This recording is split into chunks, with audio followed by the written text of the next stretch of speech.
Hey everybody, this is my very first time doing a video, so please bear with me. We've had so many people ask about rubber gel that I thought I would show you my process for using it to apply a little extension and how I use it on my nails. So I had one nail that is just a little bit shorter than the others. I went ahead, if you saw my post this weekend, I had done a total removal of everything. And I am anxiously awaiting my colors of rubber gel that are coming tomorrow. So I thought I'd go ahead and extend this persnickety nail and get it ready for that. So I'm using a paper form to create just a tiny extension with my rubber gel. If you were going to create a longer extension, I would recommend using rubber gel for your first coat and then actually going in with builder gel for your additional coats. Um, Bling also has a fabulous builder gel that is a little stronger if you want a long extension. For a rubber base, I wouldn't go more than, they say a half an inch, but I would actually say closer to like maybe a quarter-inch extension like I'm going to do today.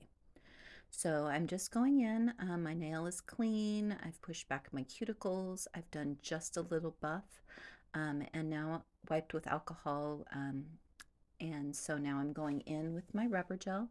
I start in the middle of my nail and then kind of pull it forward and then go back in and push it back toward the cuticle. So I'm being super careful to keep it off of my skin. I do have gel allergies. I have not had any reactions whatsoever to Bling's products, but I've had horrible reactions to some other brands. So I am still super careful.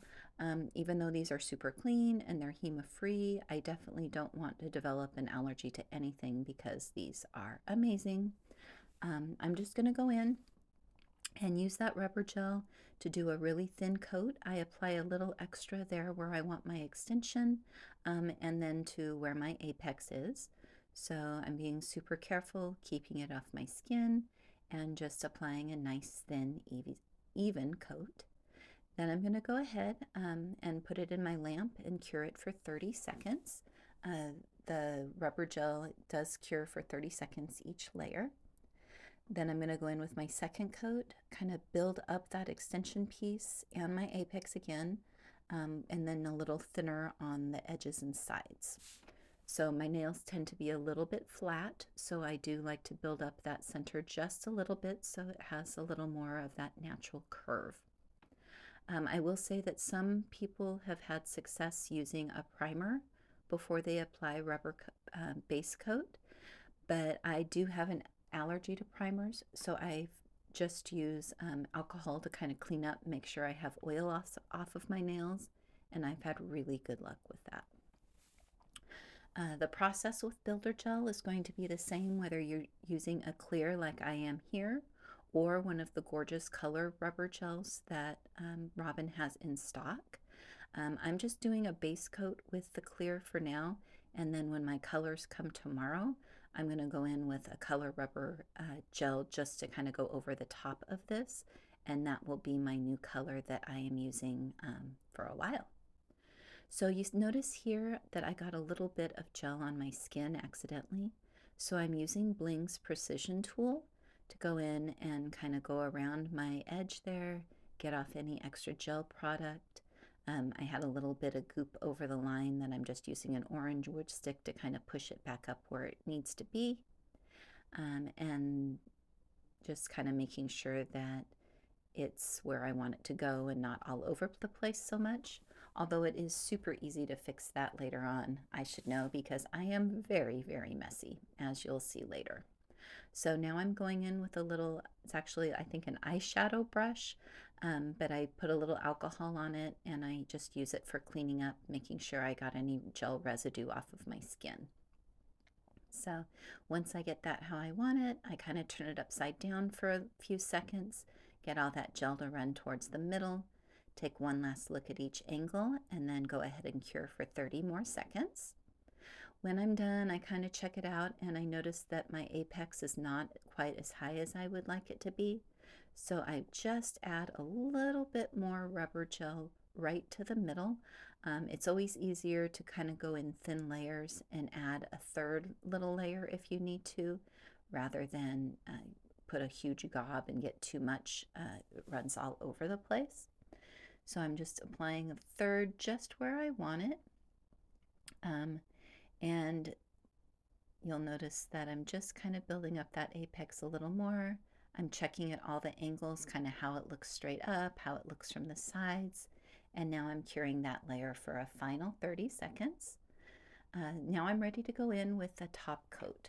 So the rubber gel is amazing. It allows your nail to be super flexible. It keeps it protected. It looks gorgeous, but it is a little bit more difficult if you have to file and shape. And since I am a little on the messy side, I know it's not going to be perfect when I'm done, and I'm going to need to do some file and shaping. So I do go ahead and put that top coat on, because after I cure it, it's going to give me that nice hard layer that's going to make it super easy for me to file and shape. If you are super neat and you do not need that to file and shape your nails when you're done, then by all means, you could skip this step. But for me, I am definitely not perfect. I am an amateur, and I definitely need to do some cleanup when I am finished. So you'll see that when I remove the form. It is definitely far from perfect, but it will be gorgeous when I'm done. So now I'm going to go in. That top coat had to cure for 60 seconds rather than 30. And now I'm just going to remove that form that I used. And as you'll see, there was some running. It's not completely even. It's a little bit messy, but it doesn't take long at all to get it how I want it to be. So just removing that extra little sticker. Bear with me. I appreciate you recognizing this is my first time, and I know I did not keep it in the frame the whole time. So I apologize. It's definitely not a professional video, but hopefully you'll pick up a few little hints.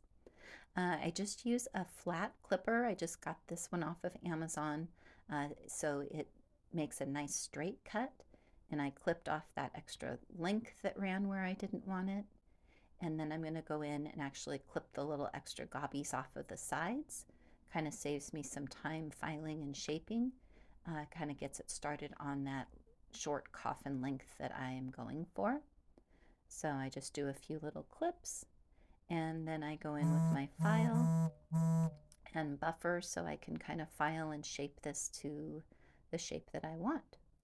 So while I'm doing that, I'll kind of talk to you about kind of the next steps. So once I have this mani in place, you have a few options. Of course, you could just simply top coat it again and enjoy it as is, which I will do after I get my beautiful rubber gel colors on tomorrow.